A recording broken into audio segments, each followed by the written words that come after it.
What's up, Ragin Nation? How's it going? This is Alex, and you're watching The Road to Beast Wars. This is just a web series. We're talking about Transformers Rise of the Beasts. This is episode number 76, and this marks the official end of this journey because I've seen Transformers Rise of the Beasts twice already. Once on Wednesday at the early fan screening event, and then following the next day on Thursday in IMAX. The first time was, of course, just to watch it and just to take it all in. And then the second time was, of course, to really watch the movie and pay attention to all the details. And then I'm going to watch it a couple of more times because it's Transformers on the big screen in live action. So definitely got to do that. Anyways, it's come down to this. It's in the theaters. A lot of y'all are watching it all around the world. And now I'm going to talk about it in a spoiler-free review. No spoilers at all. And then we're going to jump into spoiler-filled talkback in the upcoming episodes on this channel. Okay? So let's just jump right into it. Transformers Rise of the Beast, 4.5 years after the release of Bumblebee, and a full 6 years after the release of Transformers Last Night.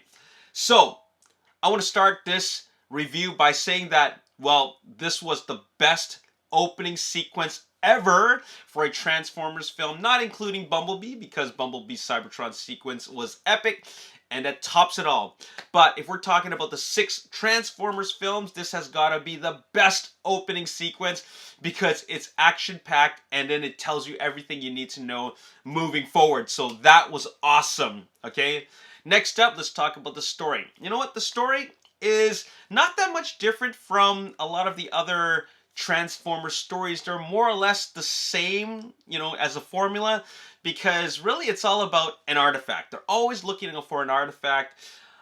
Essentially, without getting into too many details, if the bad guys get it, it marks the end of the world. If the good guys get it, it prevents the end of the world. And that's all you really need to, as a vehicle to propel a bunch of action sequence involving robots bashing each other's heads in. So that's all I really need. And, if they could make it a little bit more complex and deeper than that, cool. But at the end of the day, I think that's a pretty, formulaic story, and I'm okay with that.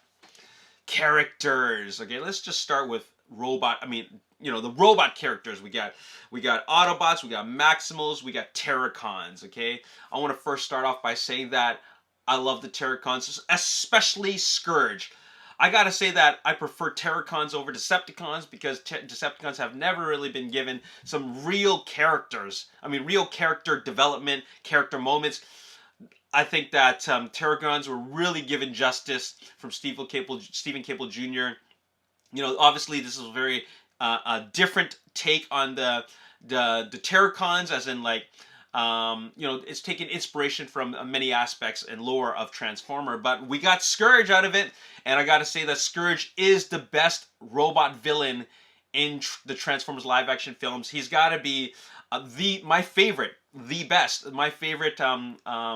robot villain in all the Transformers films. He's scary, he's terrifying, he's strong, he's aggressive, and he takes no prisoners. And I really like all the screen time. I love all the scenes that he's in. Peter Dinklage was so awesome providing his voice. It didn't even sound like him at all. And I really liked he's so menacing. He's better than Sentinel Prime, better than Lockdown. We're talking about a really scary villain. Okay, so that was awesome. Battletrap and Nightbird were really great. Side characters for the villains, like they're good minions. For all the sequences that they were in, they were really, really cool. So I love watching all their screen moments, okay? Autobots. Loved how they finally portrayed Optimus Prime right. I loved his story arc. I love that his character has a lot more depth to him. He's actually has character development, which is really, really cool. That is something that we've never really seen. We've seen some of that in some other films, but it's very, very brief. They keep it to a very minimal in the Bay films, but this time they really give Optimus Prime way more character moments, and you really see the character go through its changes throughout this film, all right? Next up, Mirage steals the show. He's funny. He's got a lot of screen time. I didn't think that I would like him that much, and now he's my favorite. You know, I really, really like Mirage. I didn't think I would like him that much, but he just grew and grew and grew on me to the point where I was like actually like really rooting for him and just getting kind of emotional. So, you know, I'm glad they portrayed Mirage the way they did. It was perfect. Okay. Uh, Bumblebee is Bumblebee. Okay, we've seen Bumblebee, but we got something new out of Bumblebee. Stephen Caple Jr. decided to take another direction for Bumblebee, and I gotta say it worked. It was very, very satisfying and crowd pleasing, and I'm kind of glad that he went with this because it kind of it allows for other characters to shine. RC, you know, I would have liked a little bit more out of RC, but for what she gave us, I think that it was perfect. She's a very agile warrior, and I like that.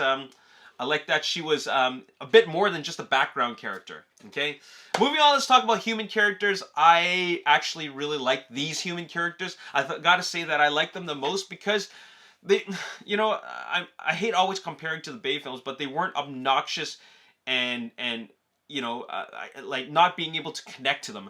Like these characters I can actually connect with. They actually have some real human problems that really matter, okay? And it just felt like a really good connection from their own personal issues to transitioning to how they can help in this big global terror, this big global threat. So I like what they did with this, and I gotta say that Noah's probably now my new favorite character. I mean, human character now, and I really didn't mind what they decided, how they decided to use his character from the very very beginning all the way to the his development to how he contributed to the end. I actually really liked how they did that. I thought that I was really worried that, oh my god, it's just going to be like a gimmick where he doesn't really need to be there, but they put him in anyways just because, well, you know, you got to have humans. The way they did it, it works. Okay, for the whole movie, it was actually quite crowd pleasing, and you can't help but root for this guy. So he's a really great character. I got to talk about Stephen Caple Jr.'s directing.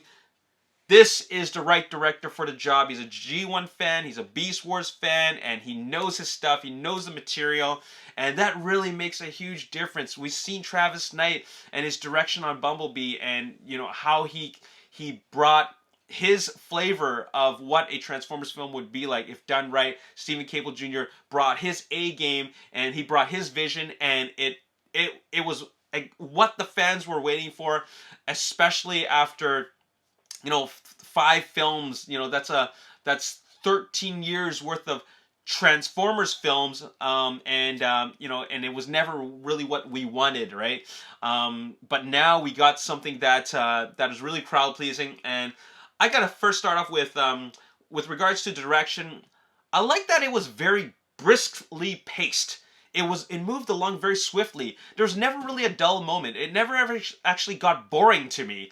It just moved along really quickly. We went from action to develop story and character development to action, and then some more of that, and action, all the way to the grand finale, which was completely epic. And you know, the music actually helped a lot. The 90s hip hop actually helped a lot move every scene forward. So that was a great choice for this film. So that really worked. I love the cinematography in this film. There was no handheld camera work at all as far as I can remember.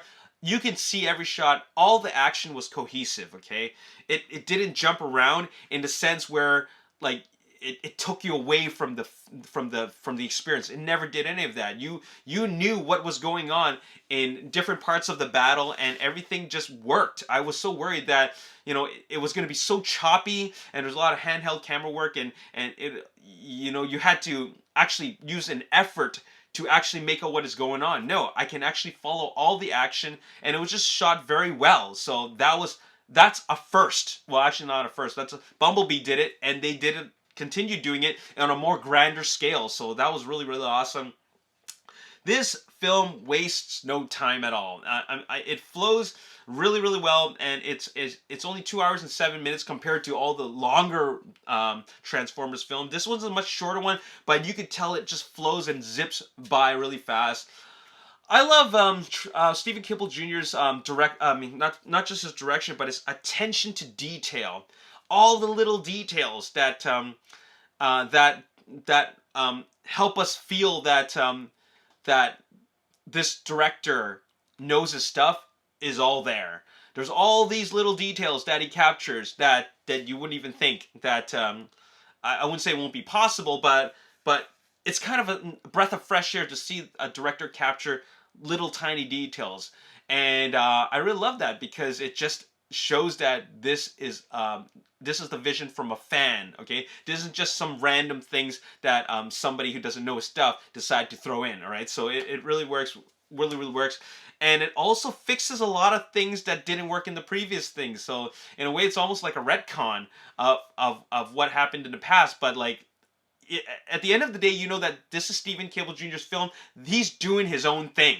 He's doing his own thing. Sure, there were some things in the past that happened, but he kind of just I won't say ignore them, but he cleverly finds a way to fix a lot of those things, and I gotta say it works. I love the nods to G1. There's a lot of Beast Wars moments, okay? There's a lot of G1 moments, and there's a lot of things that if you are a fan, then you will see a lot of things that you know will really make you feel like, okay, I'm so thankful that he put those things in because that made me feel something. Okay, so that was really great. What else can I say? I love the fact that there is a nod to the previous film, so they don't forget where they came from. Bumblebee was the start of something special, and he made a nod to that, and it was a small little thing, but I'm glad they acknowledged that. Okay. Let's talk about the robots a little bit more and the Transformers aspect of it. I love that, you know, the robot characters were actual characters. Okay, they're not just, you know, humans in the foreground, robot characters in the background. It wasn't like that at all, just like in the Bay films. I love that these are characters. There's a really good balance of human and robot elements. Okay. And the robots get a lot of screen time. And I'm not just talking about screen time. They're actual characters, okay? They're not just tools for a human story. They're actual characters with character development and their own character moments. And on top of that, let's not forget that this is a Transformers movie. And what is this, the slogan, the theme? Robots in disguise. They have robots in disguise. You see scenes of robots in disguise, and you know, they utilize that. It almost, like in those moments where they're being robots in disguise, it brought me back to the cartoons, and I love that. Okay, as I mentioned before, there's a lot of Transformers lore in there. There's a lot of Transformers Easter eggs. But one thing I really love is the fact is that there's the characters, the robot characters are communicating. They're communicating in so many different ways. They're communicating as characters, they're communicating in conversations, they're actually talking to each other where they're agreeing and disagreeing, they're talking to each other to make plans, they're not just talking to human characters and just talking in one-liners, they're actually communicating, and to top things off, they're communicating as robots in disguise. Like you see them in their vehicle modes, and then you still see them communicating each other exactly how they did in G1. Okay, it was so awesome. It was a breath of fresh air to see that, and I love that. Okay, moving on, let's talk about the music. Jong-Nick Bontemps provided a really great and exciting score. I also love that there was 90s hip hop in it, not just, you know, because, you know, I grew up during that era and listened to that music. I love that music, but it just helped really create the mood for the film, and it also moved the story along in a very smooth way. It was really flowing with the beats, you know, the hip hop beats. I love that. Okay, I also like that they included Steve Jablonsky's score. Oh man, that gave me goosebumps. And if you listen closely, you will actually hear a theme from the 1986 film, but done in Jong-Nick Bontemps' own little way. He's put his own little flavor to it, and it was great. Maximal's theme was great. It felt very, you know, like aggressive and epic. So it was a really good introductory theme. The only thing I gotta say about the soundtrack is that it plays out a little bit more like an Avengers soundtrack, where there's there's no real themes beside the Maximals and the the G1 theme that I mentioned. There's no real themes that you really recognize. They're more just kind of like beats to keep the movie going and making it exciting. It takes a lot. I think it when I listen to it more, it takes a lot from Revenge of the Fallen, but and you do see some cues from Steve Jablonsky inspiring the score, but there are no real themes. You know what I'm saying? So that's why it's not really like if you ask me, hey, can you like hum anything from this film? I can't really do that.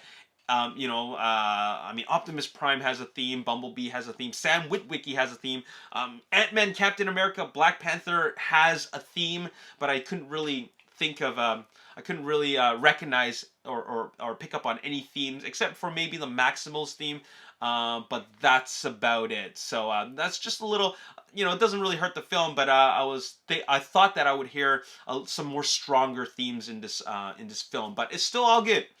Overall, this is a fantastic film. It's got a lot of emotion.